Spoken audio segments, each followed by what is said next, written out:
هذه إذاعة إرنا. المستمعات الكريمات والمستمعين الكرام متابعي إذاعة أرينا حيثما كنتم وحيثما يصلكم بثنا، أهلا ومرحبا بكم في مستهل البرنامج العربي لهذا اليوم الأربعاء 20 من يناير. وكما عودناكم مستمعات الكريمات ومستمعين الكرام، نستهل برنامجنا معكم ابتداء بنشرة للأخبار، ثم يقدم لكم الزميل أحمد شريف وضمن برنامج متابعة الجزء الثالث من الرصد البانورامي للأستاذ عبد الله الشريف ود الشريف لأحداث عام 2020. قبل ذلك مستمعات الكريمات ومستمعي الكرام، أقدم لكم نشرة للأخبار فيما يلي أبرز عناوينها. السلطات الإريترية تسجن العشرات من الأسرى من إثيوبيا في جزيرة دهلك. السودان يطالب بمساعدات إنسانية للاجئين الإثيوبيين. الأمن الأوغندي يمنع السفارة الأمريكية من زيارة زعيم المعارضة. كانت مستمعات الكريمات ومستمعي الكرام تلكم عناوين النشرة، وإليكم تفاصيلها من إذاعة إرينا.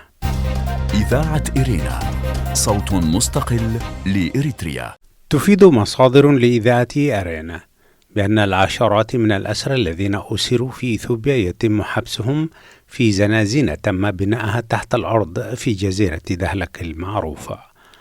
وقالت المصادر بأن هوية هؤلاء الأسرى غير معروفة، وأن عددهم يتجاوز 200 أسير تم إحضارهم بواسطة طائرات تابعة للخطوط الجوية الإثيوبية عبر مطار أسمرة، وعبر البر بناقلات تابعة لقوات الدفاع الإريترية. الجدير بالذكر بأن سجون جزيرة دهلك سيئة الصيت تم بناءها في عهد الاستعمار الإيطالي، وتم سجن الوطنيين الإريتريين فيها ومات فيها عدد منهم. وتفيد المصادر بأن الزنزانات التي تم بناءها تحت الأرض حديثة. ناشدت الحكومة السودانية المجتمع الدولي تقديم العون العاجل بما يمكن من مساعدة آلاف اللاجئين الإثيوبيين الذين فروا إلى شرق السودان إثر المعارك التي اندلعت في إقليم تيغراي شمال إثيوبيا في نوفمبر الماضي. وقالت وزارة الخارجية السودانية في بيان لها في إطار جهودها لاحتواء أزمة اللاجئين الفارين من الصراع في تيغراي إلى شرق السودان، ظلت بعثة السودان الدائمة في جنيف تتابع مع المفوضية السامية لشؤون اللاجئين تطورات الأوضاع في شرق البلاد، وجهود المفوضية لحشد الموارد لضمان الاستجابة السريعة لاحتياجات اللاجئين. ولفت الانتباه إلى البيان الصحفي الذي اصدرته المفوضية بشأن إطلاقها نداء عاجلا للحصول على مبلغ 156 مليون دولار بالتعاون مع 30 شريكا في المجال الإنساني، مشيرة إلى أنها لم تتلقى حتى الآن سوى 46 مليون دولار، أي ما يعادل 30% من مجمل المبلغ المطلوب. ولذلك فهي تدعو الشركاء والمانحين إلى تقديم إسهامات إضافية وعاجلة من أجل تلبية الاحتياجات الإنسانية للاجئين في شرق السودان. وجاءت مطالبة السودان الإنسانية في ظل اتهامات إثيوبية بإساءة معاملة اللاجئين الإثيوبيين على ضوء التوتر الحدودي بين البلدين، وهي التهمة التي ينفيها السودان. منعت قوات الأمن الأوغندية السفيرة الأمريكية ناتالي إي براون من زيارة زعيم المعارضة بوبي واين في منزله، مما دفع سفارة الولايات المتحدة هناك إلى وصف احتجازه في منزله بأنه مؤشر مقلق. وظل واين واسمه الحقيقي روبرت كياجولاني قيد الاحتجاز في منزله منذ يوم الخميس الماضي بعد فترة وجيزة من الإدلاء بصوته في الانتخابات الرئيسية.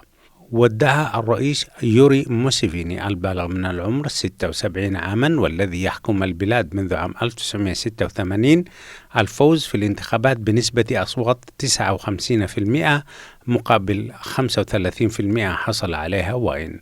وقالت السفارة الأمريكية في بيان لها أن السفير ناتالي إي براون منعت من زيارة كياجولاني في منزله في ضاحية بشمال العاصمة، مضيفة أن براون كانت تريد الاطمئنان على صحة وسلامة واين، لافتة إلى أن هذه الأفعال غير القانونية والاحتجاز الفعلي لمرشح رئاسي في منزله لا تزال تشكل اتجاها مقلقا لمسار الديمقراطية في أوغندا.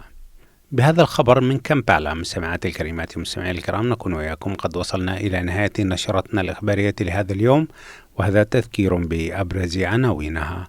السلطات الإريترية تسجن العشرات من الأسرى من إثيوبيا في جزيرة دهلك. السودان يطالب بمساعدات إنسانية عاجلة للاجئين الإثيوبيين. والأمن الأوغندي يمنع السفيرة الأمريكية من زيارة زعيم المعارضة هناك. كانت مستمعاتي الكريمات ومستمعي الكرام تلكم نشرة الأخبار قدمتها لكم من إذاعة إيرينا. متابعة طيبة أرجوها لكم مع ما تبقى من فقرات برنامجنا. إذاعة إيرينا، صوت مستقل لإريتريا. المستمعون الكرام، سلام من الله عليكم ورحمته وبركاته. مرحبا بحضراتكم إلى الحلقة الثالثة من أهم الأحداث الثقافية والسياسية التي شهدتها إريتريا في العام الفائت 2020 كما رصدها الأستاذ عبد الله الشريف ود الشريف، فأهلا بكم. هذه إذاعة إيرينا. يقول في رصده: ما قدمه الباشمهندس عو الخير في حلقات هو بلا شك جهد عظيم ومقدر، يضاف إلى الجهد الذي قدمه الأستاذ عمر جابر رحمه الله وغيره من الذين كتبوا عن الحركة الطلابية، وهي مسيرة طويلة ساهمت بشكل فاعل في الحركة الوطنية بشكل عام، سيما في مسيرة الكفاح المسلح، وتستحق الدراسة والتحليل. وبما أن الشيء بالشيء يذكر كما يقال، سوف أتوقف قليلا مع كتابات الأستاذ عمر جابر وعن رد الأستاذ السياسي بشير إسحاق حينها فيما ورد من تفاصيل على لسان الأول في كتاباته عن الحركة الطلابية، المسيرة والمسار، واستقلالية الاتحاد العام لطلبة إريتريا. وأقول لا أعتقد إن الاتحاد العام لطلبة إريتريا كان اتحادا مستقلا عن التنظيمات السياسية كما كان البعض يحاول أن يصوره لنا دائما، بل أنا من الذين كانوا يؤمنون باستقلاليته في يوم من الأيام، وكانوا يدافعون عن تلك الاستقلالية المزعومة خطأ، وما كان له أن يكون مستقلا بأي حال من الأحوال في رأي المتواضع كما يقول ود الشريف، من كون نشأته كانت نشأة سياسية خالصة. لكن بعيدا عن كل هذه التفاصيل، وبالعودة إلى الحركة الطلابية في الداخل والخارج من عام 58 البداية مرورا ب 65 ثم 67 وحتى عام 1971، يكفي للحركة الطلابية أنها أنتجت أغلب القيادات الثورية والسياسية في مرحلة الكفاح المسلح وما بعدها. على سبيل المثال من قيادات الداخل كما ورد في كتابات الباشمهندس رمضان عو الخير، الشهيد القائد أحمد محمد ناصر، الشهيد سيوم عربة ميكائيل، الشهيد ولد داويد تمسجن، الشهيد هيلة ولد تنسائي درع، الشهيد ملأكة تخلي، وللأسف الشديد الدكتاتور إسياس أفورقي، وبالطبع زعيم ومهندس الحركة الطلابية حينها السيد ولد يسوس عمار، ورجل التعليم الأول الشهيد ميكائيل جابر، والقائمة تطول. أما من قيادات الخارج، الشهيد عثمان عجيب، المناضل محمد علي عمر، الشهيد القائد عبد الله إدريس، المناضل رمضان محمد نور، الدكتور يوسف برهانو، السيد حروي تدلبايرو، السيد خليفة عثمان، وفي مقدمتهم يأتي الطبيب الشهيد يحيى جابر وغيرهم وهم كثر. كما أنتجت الحركة الطلابية مفكرين ومنظرين سياسيين، وأيضا كوادر سياسية وثقافية رفيعة المستوى بغض النظر عن خلفياتهم السياسية والثقافية، وكذلك توجههم الفكري. لو توفر لهم مناخ سياسي صحي ديمقراطي في مرحلة الدولة الوطنية لتغير حال ومستقبل البلاد السياسي تماما. أعود وأقول، يقول ود الشريف، إن حلقات ملف جامعة أسمرة التي فرت من قسورة للبشمهندس موسى رمضان عو الخير كانت إضافة وإثراء حقيقيا لما كتب من قبل عن الحركة الطلابية في الداخل والخارج ودورها الإيجابي في المسيرة السياسية النضالية لشعبنا، وأيضا كان جهدا عظيما ومقدرا يستحق تسليط الضوء عليه. ونقول من هنا شكرا باشمهندس موسى عو الخير. ومزيد من الملفات، وجميل أن تهتم إذاعة إرنا الدولية بتقديمها في حلقات تعميما للفائدة. إذاعة إرينا، صوت مستقل لإريتريا. وتحت عنوان فرعي آخر، الأستاذ الذي كتب في السياسة بكثافة وعمق، الأستاذ فتحي عثمان أحمد سعيد، يقول ود الشريف: كثيرون هم الذين يكتبون في السيرة والتاريخ والقصة القصيرة والرواية والشعر العمودي وكذلك الشعر الحديث، كثيرون هم من يحسنون الفعل الكتابي في بلادنا خاصة في السنين الأخيرة، لكن لا أعتقد أن هناك كاتب إريتري حسب متابعتي المتواضعة كما يقول ود الشريف كتب في السياسة بهذه الكثافة والحجم المؤلفات بين قوسين وبهذا المستوى من العمق الفكري وبلغة أكثر ما تكون سهلة وبسيطة يفهمها العامة قبل النخبة، رغم أنه يكتب في مسائل فكرية وفلسفية كثيرة التعقيد مثل كاتبنا فتحي عثمان.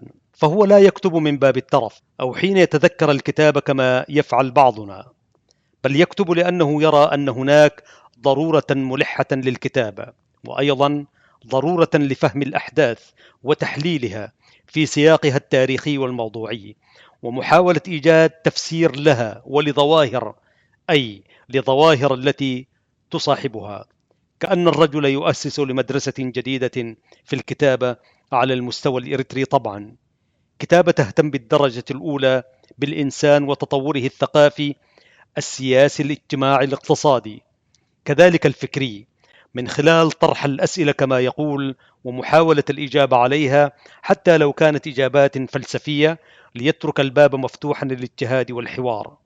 وهذا ما يميز الأستاذ فتحي عن رفاقه ويجعله الكاتب الأول الذي كتب في السياسة بهذا المستوى من العمق والثقافة في رأيي. فالذي قرأ كتابه الأخير من الثلاثية الذي صدر العام الفائت بالقاهرة تحت عنوان إريتريا والشرعية السياسية، التطور والتاريخ، مقال في التفسير السياسي، والذي تم تدشينه مؤخرا بباريس العاصمة، حيث يسكن الأستاذ هناك في أمسية كانت رائعة بكل المقاييس.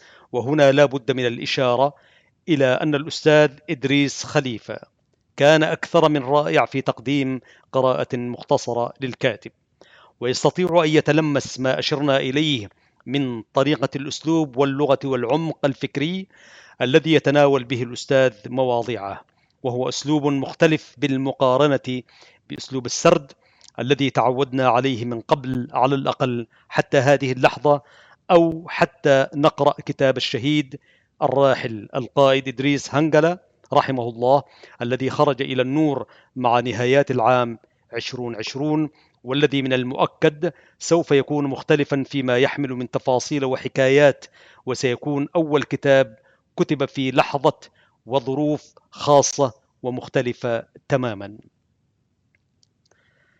كتب المهندس فيصل الحاج وهو مثقف وناشط اجتماعي وصاحب قلم جاد معلقا على مقال كان قد كتبه الأستاذ فتحي وأشار فيه عن بعض من استشرافاته السياسية كدبلوماسي. حينها قال: الأقدار ساقت دبلوماسيا عظيما أن يقوم بتسخير جهوده لتنوير قومه، ولو كان انخرط في أعلى السلالم أو السلم الدبلوماسي في الأجواء التي نعيش فيها لكان أصبح مجرد صندوق أسرار مغلق.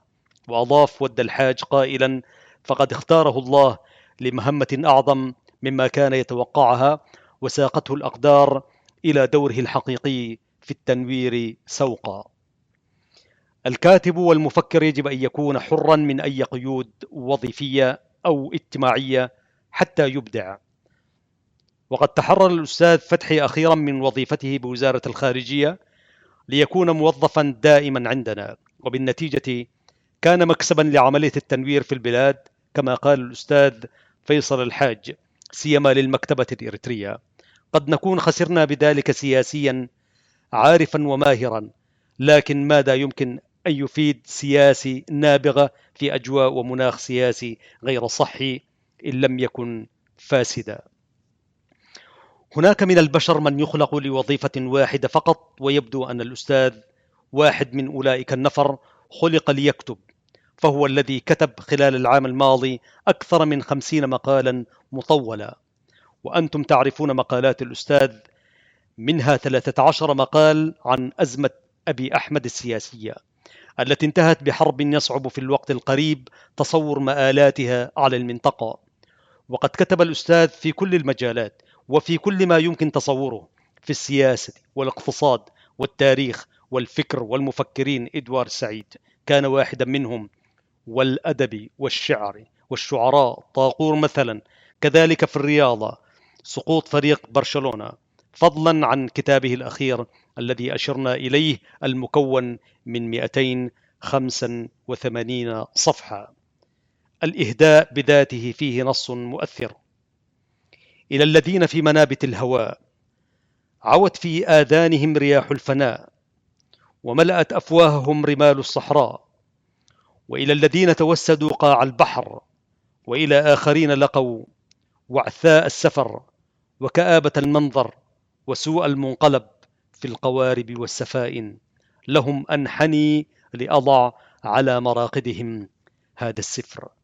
ثم الحفيدة العميدة صفية يوسف، امتدادنا الواعد في الغد ضد عالم رداؤه الأسمنت فتحي. نحن هنا كما يقول ود الشريف، وبالنيابة عن كل أولئك وهؤلاء، وباسم القراء وكل من اهتم بالقراءة والكتابة، نقول شكرا على هذا العطاء المتدفق وعلى الجهد العظيم المقدر. فأنت يا سيد الفاضل تستحق كل جدارة لقب مفكر. وشكرا مؤخرا لك أيها المفكر فتحي عثمان أحمد سعيد. هذه إذاعة إرنا. وتحت عنوان فرعي آخر كتب ود الشريف في رصده الثقافي السياسي على المشهد الإريتري للعام 2020: إرست الفضائية، القسم العربي وتداعياته. هناك حقيقة ثابتة في بلادنا أكدتها التجربة في مرحلتي الثورة والدولة وفي كل مراحل نضالنا، هي أن الهوية الإريترية على الأقل الثقافية تتشكل من ثقافة إسلامية عربية وثقافة مسيحية تجرينية، كما يقول فتحي عثمان في كتابه الأخير. محاولة تجاوز أو تجاهل هذا الثابت في أي عمل سياسي معني بمستقبل البلاد وناسه، يقول في رأيي يعتبر عمل وطني ناقص لا يقود لشيء إلا إلى مزيد من مضيعة الوقت والمال والجهد. انطلاقا من هذا الفهم أقول إضافة القسم العربي إلى تلفزيون إرست مؤخرا كانت خطوة ناجحة وفي الاتجاه الصحيح، والأهم من ذلك هو تمسك الإدارة بالخطوة والدفاع عنها بقناعة شديدة رغم الضغوطات والاستفزازات والتهديدات بسحب الثقة وأيضا سحب الدعم المادي في سابقة فريدة وخطيرة من نوعها كادت أن تؤدي إلى توقف قناة ناجحة قدمت للمواطن الإريتري في الداخل والخارج الكثير في وقت قصير. ولولا التعاطي الهادئ الراشد للإدارة التي اتسم بقدر كبير من الوعي والعقلانية في مواجهة هذا التحدي الذي كان مصيريا، لكانت النتيجة أن يتحول تلفزيون إرست إلى قناة تقليدية باتجاه واحد في أحسن الأحوال. لم تنتهي الأزمة الأولى بعد، ودخلت القناة في أزمة وصراع آخر داخلي هذه المرة لم يكن بعيدا عن الأزمة الأولى في تقديري كما يرى ود الشريف، وهي أزمة التسريبات على الطريقة الأمريكية. ويبدو أنها كانت مقصودة لإبعاد إرست من المشهد السياسي الإريتري تماما. وللمرة الثانية تصرفت الإدارة بحكمة وحصافة، حيث خرجت إلى الناس ببيان قرئ في العلن تعتذر فيه عما ورد على لسان البعض من أعضاء الإدارة في اجتماع مغلق من تجاوز لحدود اللياقة والأدب في الحديث، وقالت إنها ترفض تلك اللغة جملة وتفصيلا، بل تعتذر.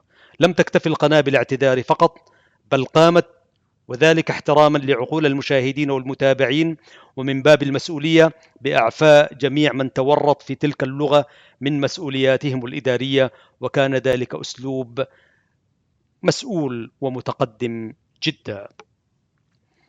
الأستاذ أحمد شريف الذي انضم إلى فريق إرسات في أبريل الماضي كمدير للقسم العربي في تسجيل خاص له بمرور أكثر من 3 عقود على العمل في الصحافة والإعلام كمحترف بالمعنى الدقيق لكلمة احتراف التي تعني العمل بالمهنة بشكل مستمر ومنتظم. قال الأستاذ: تخرجت في كلية الصحافة والإعلام بجامعة أم درمان الإسلامية، حصلت على شهادة الماجستير بمصر العربية في ذات المجال، ولم أمتهن في حياتي كلها اختيارا وأنا قد تجاوزت 50 من العمر الآن غير هذه المهنة في حياتي كلها، لأنني ببساطة لا أحسن غير هذه المهنة. وفي الحقيقة أن الأستاذ بالفعل يحسن مهنة الصحافة والإعلام كما يحسن صناعة الشعر أيضا، فهو صاحب المعلقتين الميمية في العام الماضي أي قبل الماضي، والنونية في العام الماضي، وهي قصائد تجاوزت 100 بيت من الشعر القوي الرصين. أيضا هو الذي لم ينقطع عطاؤه الصحفي والإعلامي ل3 عقود أو يزيد، بدءا بإذاعة صوت الجماهير الإريترية مع بداية الدولة الوطنية، والتلفزيون الإريتري في بداياته، ثم صحيفة إريتريا الحديثة كنائبا لرئيس تحريرها، مرورا بجامعة الدول العربية في الأمانة العامة، ثم إذاعة صوت المنتدى المدرخ في المنفى مع كوكب من الإعلاميين، بعدها إذاعة إرنا الدولية التي ما يزال يعمل فيها مع الزميلين فتحي وبنيام، بالإضافة إلى تلفزيون إرسات كمدير للقسم العربي فيه، وشوهد أخيرا في تلفزيون أدال في برنامج نحن وأهدافنا. الأستاذ كما يقول ود الشريف ليس مجرد صوت متميز عرفه المشاهد والمتابع للقسم العربي في الداخل والخارج، يقرأ الأخبار بلغة ولسان عربي فصيح ونطق سليم فقط، بل هو واحد من عمالقة الصحافة والإعلام في البلاد الذين تذكر أسماؤهم حين تذكر الصحافة والإعلام في إريتريا نظاما ومعارضة، والعكس بالعكس. هكذا عرف الأستاذ في الوسط وكذلك عند الناس. انضمامه لفريق إرسات كمديرا للبرنامج العربي هو بلا أدنى شك إضافة ومكسب للقناة، كذلك المشاهد والمتابع للقسم العربي في الداخل والخارج. فمن منا لا يتابع باهتمام شديد برنامج اتجاهات وكذلك الملف الذي استضاف فيه أسماء وشخصيات رفيعة المستوى في الفكر والمعرفة لمناقشة قضايا شديدة الأهمية في السياسة والأدب والتاريخ، وكذلك قضايا الساعة الملحة. نذكر من الأسماء على سبيل المثال للحصر الدكتور محمد خير عمر، صاحب موقع هيدجيت ومؤلف كتاب ديناميكيات حلم إفريقي غير مكتمل، الدكتور كرار حامد إدريس عواتي وأبنائه أحفاد الشهيد عواتي الكبير، الدكتور حسن سلمان الباحث المفكر في الدراسات الشرعية والسياسية، الكاتب الدبلوماسي السابق فتحي عثمان رئيس المكتب التنفيذي للمجلس الوطني الإريتري للتغيير الديمقراطي الأستاذ نجاش عثمان، والكاتب الدبلوماسي السابق فتحي عثمان كاتب وباحث ورئيس القسم العربي لإذاعة إرنا الدولية، الأستاذ بشير إسحاق المثقف السياسي والقيادي في الحركة الفيدرالية، الدكتور يوسف برهانو القيادي السابق في تنظيم جبهة تحرير إريتريا المجلس الثوري رئيس جبهة الإنقاذ الوطني الإريتري، البروفيسور جلال الدين صالح الباحث الأكاديمي والداعية، الأستاذ عبد الرحمن أبو هاشم المثقف والمحلل والناشط الحقوقي السياسي المستقل، الأستاذ الصحفي عبد الرازق كرار الكاتب والناقد والمحلل السياسي، الأستاذ إبراهيم كبوشي الكاتب والمثقف السياسي، الأستاذ عبد عثمان كنتيباي صاحب موقع فرجت الناشط السياسي المثقف، الدكتور عبد الله جمعة الطبيب والناشط السياسي المثقف من الدرجة الأولى، الأستاذ حسين عبد الواسع القيادي في حزب النهضة الإريتري، السيد عبد الحليم كامل القيادي في تنظيم عفر البحر الأحمر، الأستاذ حامد سلمان المثقف والقيادي في الحزب الفيدرالي، الأستاذ محمد علي شعب القيادي في المجلس الوطني الإريتري، والقائمة تطول وتطول في برامج الرئاسات المختلفة. يقول ود الشريف: ونحن إذ نسلط الضوء على هذا الجهد والعطاء المتدفق لعقود وعقود لا نفعل ذلك من باب رفع الدرجات أو شيء من ذلك، بقدر ما هو تقدير لجهد وعطاء يستحق الاحترام والتقدير، كذلك الشكر. ومن هنا نقول شكرا أيها الإعلامي المحترف أحمد شريف، ومزيد من العطاء. هذه إذاعة إرنا. أيها الإخوة المستمعون، نتوقف هنا في إذاعة إرنا الدولية في باريس، وبدورنا نتقدم بجزيل الشكر للأستاذ عبد الله الشريف ود الشريف في رصده للمشهد الثقافي السياسي الإريتري في بحر العام الفائت، وهي عادة درج عليها. كانت تلكم الحلقة الثالثة. في الحلقة الرابعة والأخيرة سادتي نقدم لكم ندوات ومحاضرات، وكذلك أسماء وشخصيات رصدها الباشمهندس كاتبة ومعلقة، وما دار في جماعة حوار لوعي مشترك وغيرها من ذلك الرصد السنوي الهام. شكرا لكم. كنت معكم في التقديم أحمد شريف، وفي الإخراج والإشراف والإنتاج الإذاعي أستاذ فتحي عثمان وبنيام سمعون. تحياتنا لكم جميعا. السلام عليكم ورحمة الله وبركاته. إذاعة إرينا، صوت مستقل لإريتريا. المستمعات الكريمات والمستمعين الكرام، أهلا وسهلا بكم مجددا. قبل ختام فقرة برنامجنا لهذا اليوم أقدم لكم موجزا لأهم ما ورد في صدر نشرتنا الإخبارية لهذا اليوم. السلطات الإريترية تسجن العشرات من الأسرى من إثيوبيا في جزيرة دهلك. تفيد مصادر لإذاعة إرنا بأن العشرات من الأسرى الذين أسروا في إثيوبيا يتم حبسهم في زنازين تم بناءها تحت الأرض في جزيرة دهلك المعروفة. وقالت المصادر بأن هوية هؤلاء الأسرى غير معروفة، وأن عددهم يتجاوز 200 أسير تم إحضارهم بواسطة طائرات تابعة للخطوط الجوية الإثيوبية عبر مطار أسمرة وعبر البر بناقلات تابعة لقوات الدفاع الإريترية. السودان يطالب بمساعدات إنسانية للاجئين الإثيوبيين. ناشدت الحكومة السودانية المجتمع الدولي تقديم العون العاجل بما يمكن من مساعدة آلاف اللاجئين الإثيوبيين الذين فروا إلى شرق السودان إثر المعركة التي اندلعت في إقليم تيغراي شمالي إثيوبيا. وجاءت مطالبة السودان الإنسانية في ظل اتهامات إثيوبية بإساءة معاملة اللاجئين الإثيوبيين على ضوء التوتر الحدودي بين البلدين، وهي التهمة التي ينفيها السودان. الأمن الأوغندي يمنع السفير الأمريكي من زيارة زعيم المعارضة. منعت قوات الأمن الأوغندي السفير الأمريكي ناتالي إي براون من زيارة زعيم المعارضة بيبي واين في منزله، مما دفع سفارة الولايات المتحدة هناك إلى وصف احتجازه في منزله بأنه مؤشر مقلق. وادعى الرئيس يوري موسيفيني البالغ من العمر 76 عاما والذي يحكم البلاد منذ عام 1986 فوزه في الانتخابات بنسبة أصوات بلغت 59% مقابل 35% حصل عليها واين. كان هذا مستمعاتي الكريمات ومستمعي الكرام موجزا لأهم ما ورد في صدر نشرتنا الإخبارية لهذا اليوم، وبه نكون وإياكم قد وصلنا إلى نهاية فقرات برنامجنا. قبل الختام أذكركم دوما بأنكم يمكنكم الكتابة إلينا والتواصل معنا على البريد الإلكتروني arabic@gmail.com. حتى الملتقى بكم مجددا مستمعاتي الكريمات ومستمعي الكرام في حلقة جديدة من برنامج متابعتي والبرامج الأخرى لإذاعة إرنا.